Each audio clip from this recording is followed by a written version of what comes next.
Part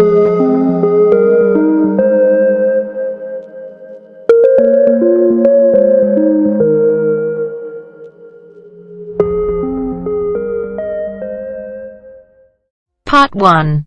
First, you have some time to look at questions 1 to 4.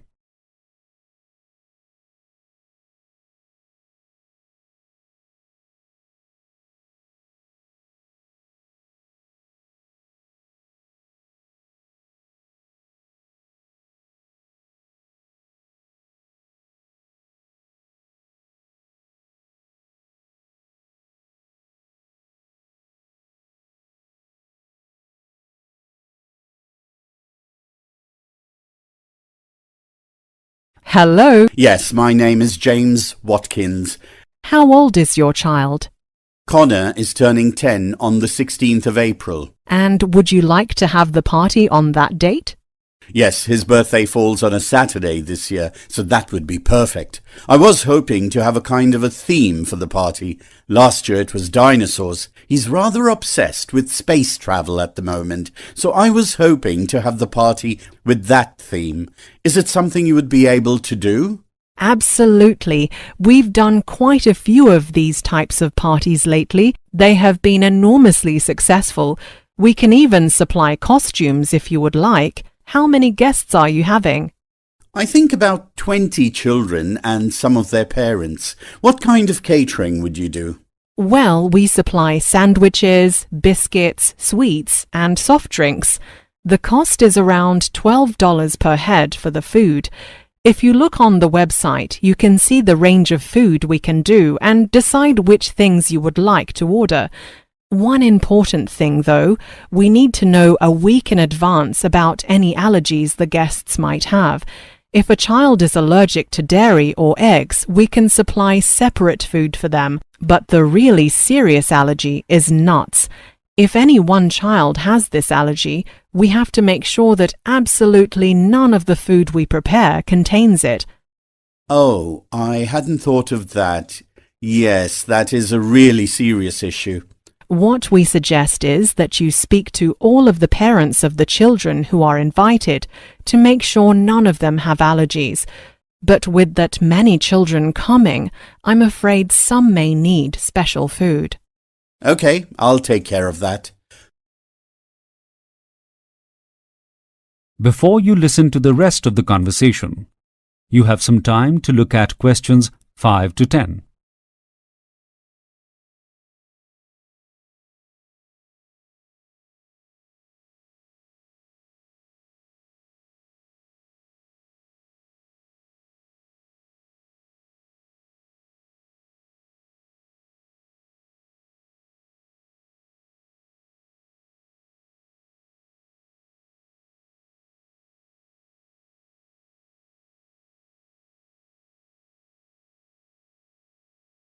What about a cake? Can you supply us with one of those as well? Yes, of course. A personalised birthday cake with candles costs £95. As I said before, the theme you want is popular at the moment, so on the website there are examples of cakes that we have already done. I think there is an astronaut and quite a few aliens. Have a look and see if your son likes any of those. We can always do something original, but these should give you some ideas. Okay, I'll take a look. Now, for entertainment, we don't want any clowns, as some kids are afraid of them. Perhaps we could have a magician or something. For entertainment, we have quite a long list of performers. We have a couple of magicians on our books, and they are always popular. We also have a model maker who gets the kids to build little cars and planes and things that they can take home. Perhaps they could build a rocket or something. It's all done with paper and they are quite easy to construct, but the final product is very impressive. That sounds perfect. Yes, let's book the model maker. Okay, I'll pencil him in. Again, if you look on the website, there is a video of one of his performances at a party. I suggest you take a look before you make a final decision, because the magicians are quite impressive too. Can you book me in for the party anyway? I want to be certain that we are all set for the day. Yes, I'll send you an email with all the booking details and the information I require from you a week before the party. The email will ask you for a deposit, which is non-refundable, and that needs to be paid when we confirm your booking. Of course. How much is the deposit? It is £250, which is about 50% of the cost. With catering, cake and entertainment plus sales tax, the whole party should come to around £500. But I can give you a definite quote tomorrow if you can call me back then. You don't need to pay the deposit until you receive the quote. How does that sound? It sounds expensive, but I don't have time to organise the party, so I suppose I will make the booking. That is the end of part 1. You now have half a minute to check your answers.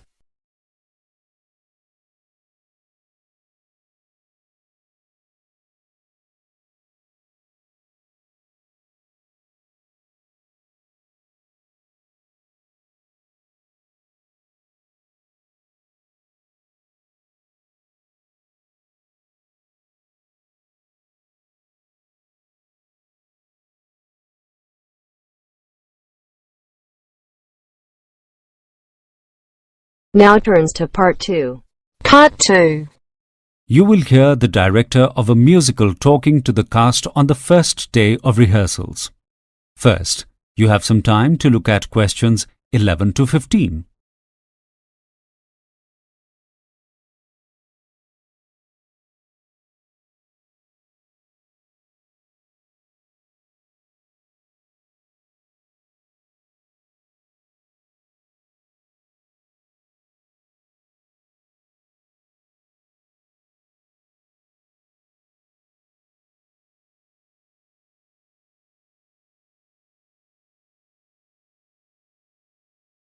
Welcome everyone to the first day of rehearsals for the musical Summer Life. Congratulations to the cast members by making it through the auditions last month.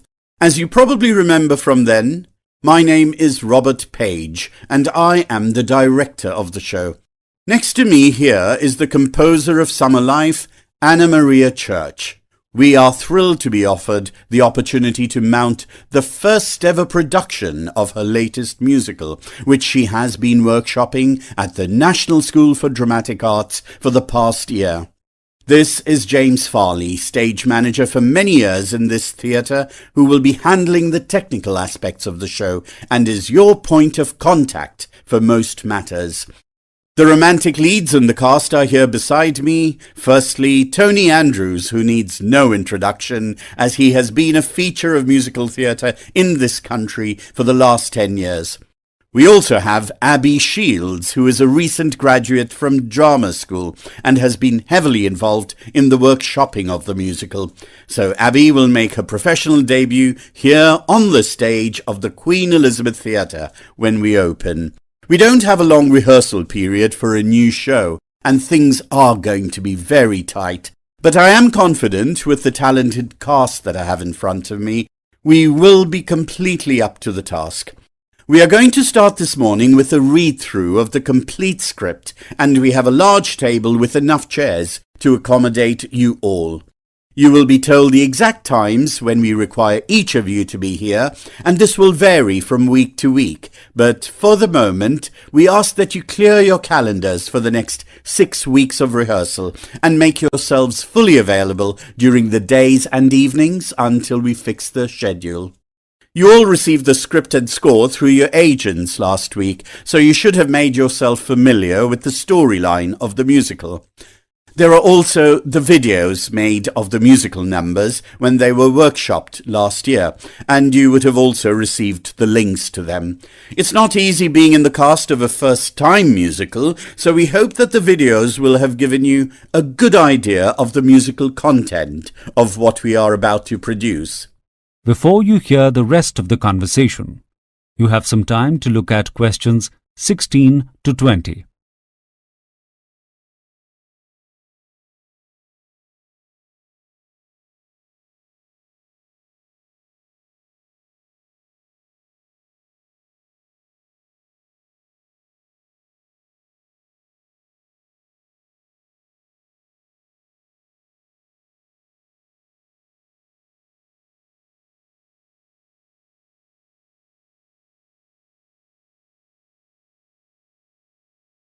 Tomorrow, Anna Maria is going to be with us for the first rehearsals of the main songs, and we need the whole cast here as everyone will be singing at some stage, and we will be doing some chorus work. As you know, this musical does not have a separate dancing troupe. All the cast will be doing both singing and dancing. We expect the first singing rehearsal to finish at about 6 p.m. tomorrow evening. But let me warn you, this will probably be the earliest you will finish of a day over the course of rehearsals. We expect you to be here at 9 a.m. every morning, Monday to Friday, and we imagine that in the last couple of weeks we may have to call you in at weekends as well. If anyone is sick, we ask that you call in personally to the stage manager. Don't contact your agent and get them to call us, as it means too much delay, and we have to work around your absence. All sick days must be backed up by a doctor's certificate that needs to be sent by email to James on the day of your absence. This is a small cast and we only have understudies for the 4 main leads, so we very much hope that all of you remain in perfect health for the complete rehearsal period. Oh yes, this week you will all have your first fittings for costumes. The costume department is downstairs. You will be given the day and time of your fitting later today. Of course, we are keen to get as much pre-publicity as possible for this show, so we are arranging some photo calls and radio interviews for some of the cast members. We ask that you only speak to the press if instructed to by us. If you already have publicity arranged for this time, it needs to be approved by the PR officer here before you can do it. All this is in your contract with us. That is the end of part 2. You now have half a minute to check your answers.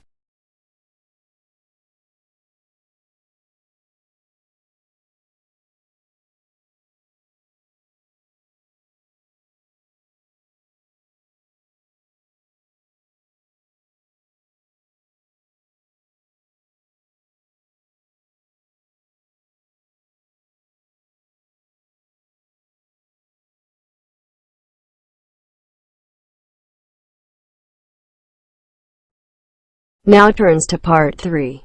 Part 3. You hear a medical student called Sean talking to his tutor about a subject he is having difficulty studying. First, you have some time to look at questions 21 to 25.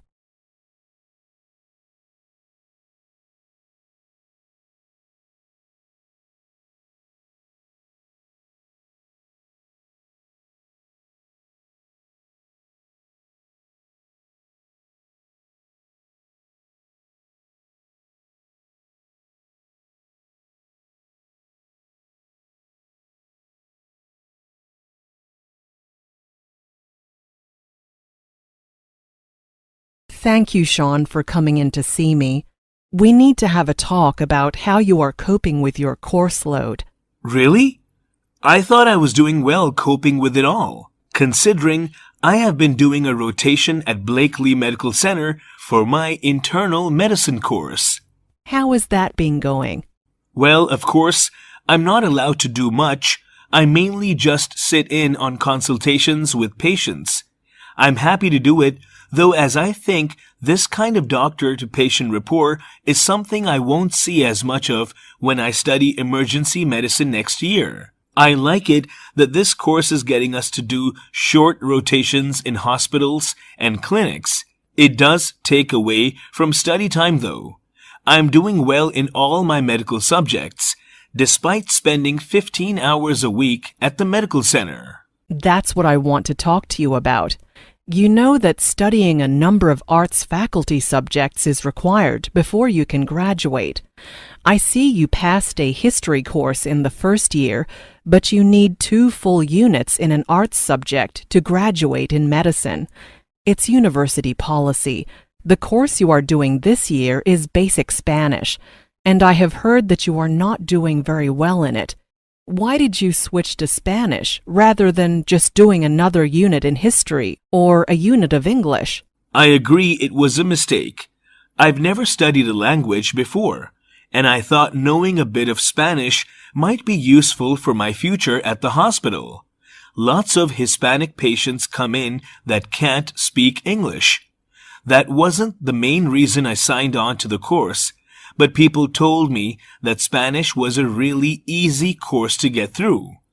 I have such a massive study load. If I had to take on an arts unit, I wanted it to be something I could pass without too much effort. Or a unit of English. I understand that, but it looks like you might fail this subject. Before you hear the rest of the conversation, you have some time to look at questions 26 to 30.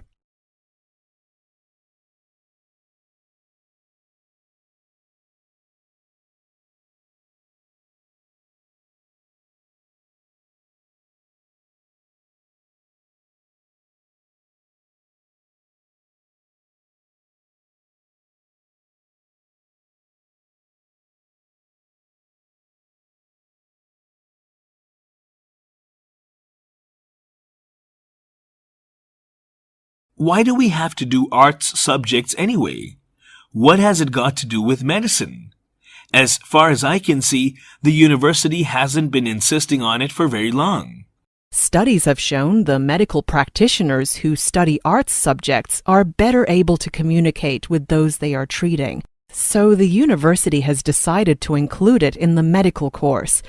There is no way of getting around it. You must have 2 arts units to graduate. What is your problem with Spanish? Do you not have enough time to study? It's not that. I don't have much time to study for it. But I do make an effort, and I quite like the course. But I'm just terrible at it. I can't understand how my memory is so good for all the medical vocabulary.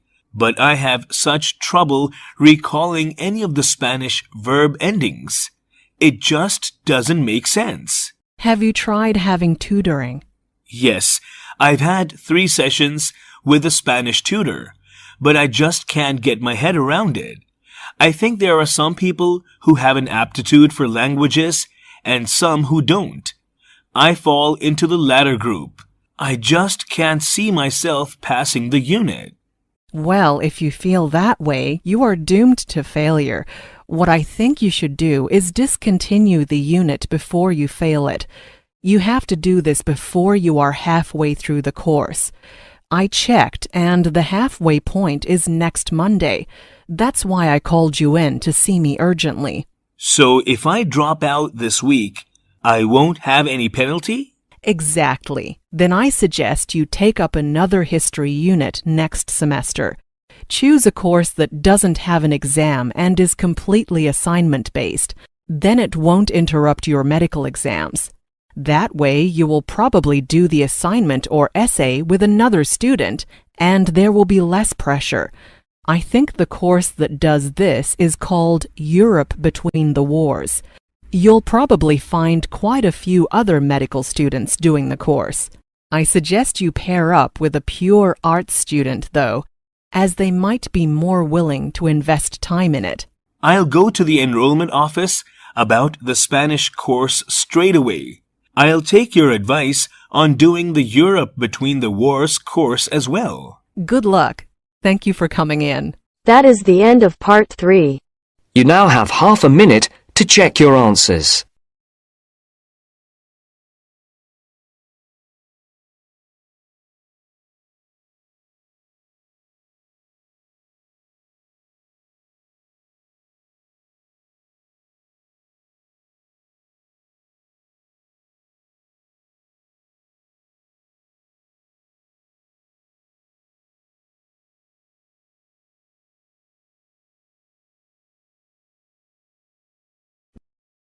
Now turns to part 4.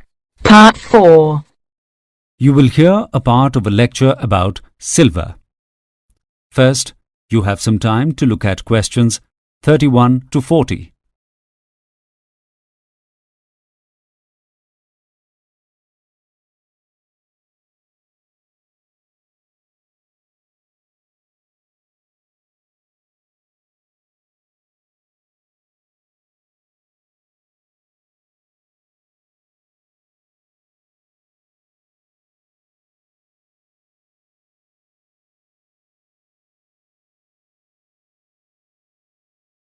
Silver is one of the few metals that were used in prehistoric times, so it is unknown when it was discovered. Because, like copper and gold, it can be found in its elemental form. It was probably one of the first metals used.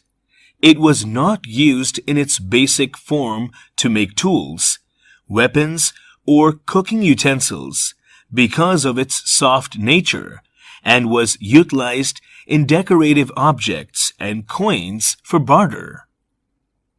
The earliest evidence of the use of silver is in Greece before 4000 BC, and then slightly later in what is modern Turkey.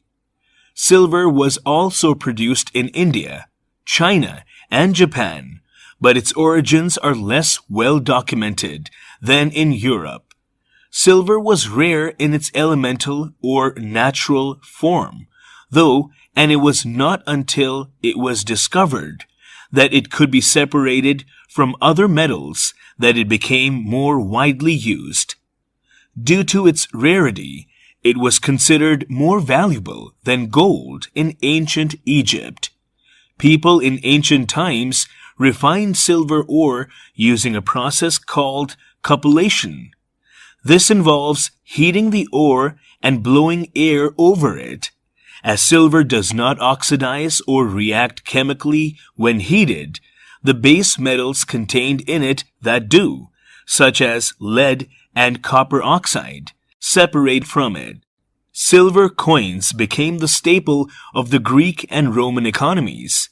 The Greeks had their own silver mines at a place called Laurium, where they were extracting about 30 tons a year in 500 BC. An early source of silver for the Romans was Spain, from where they extracted about 200 tons per year, and by the middle of the 2nd century AD, there were about 10,000 tons of silver currency circulating in the Roman economy. The Romans later had access to silver from mines in Central and Northern Europe. This ended with the fall of the Roman Empire, but not before thousands of tons of silver had been extracted. During the Middle Ages, much of the Mediterranean silver had been exhausted, so Central and Northern European mines were opened again, but most of them soon ran out of silver. The discovery of the New World offered unprecedented access to silver, more even than the Romans had seen. In the Americas, pre-Inca civilizations started using the cupellation process to divide silver from lead from around 100 AD. The Spanish discovered rich veins of silver ore in South America after 1492. In the 19th century, most of the world's silver production was in North America, particularly Mexico, Canada, and the USA. There was still a small amount of mining in Europe, and Russia had started mining in its eastern provinces. Today it is China, Peru, and Mexico who are the top producers of silver, but there are mines all over the world that are still functioning, and about 20% of silver supply is actually from recycling. The atomic symbol for silver is Ag, which is from the Latin word for silver, argentum. At least 14 languages in the world have the same word for silver and money, and the country Argentina is named after it. The English word silver comes from the Anglo-Saxon word seolfer. Silver is mainly thought of as being used for jewelry and cutlery, but this is only a small proportion of its use. Pure silver has the whitest color, the highest optical reflectivity, and the highest thermal and electrical conductivity of all the metals. The photographic process makes use of silver nitrate, and nearly 2,000 metric tons of silver is used annually in the traditional photographic process. Though this is declining with the use of digital cameras, it is also used for electrical and electronic processes in wires and solder, electrical contacts, and batteries. Copper is less conductive but tends to be used more in electrical wiring because it is cheaper. It is also used to make light-sensitive photochromic lenses for glasses. Silver's antimicrobial properties have been used to prevent the infection of injuries for hundreds of years. Silver antibiotic creams are used on burn injuries, and there are silver-infused bandages for wound care and skin ulcers. Silver nanoparticles are used in clothing to prevent bacteria from creating unpleasant odors. So silver is used in many industries. That is the end of part 4. You now have half a minute to check your answers.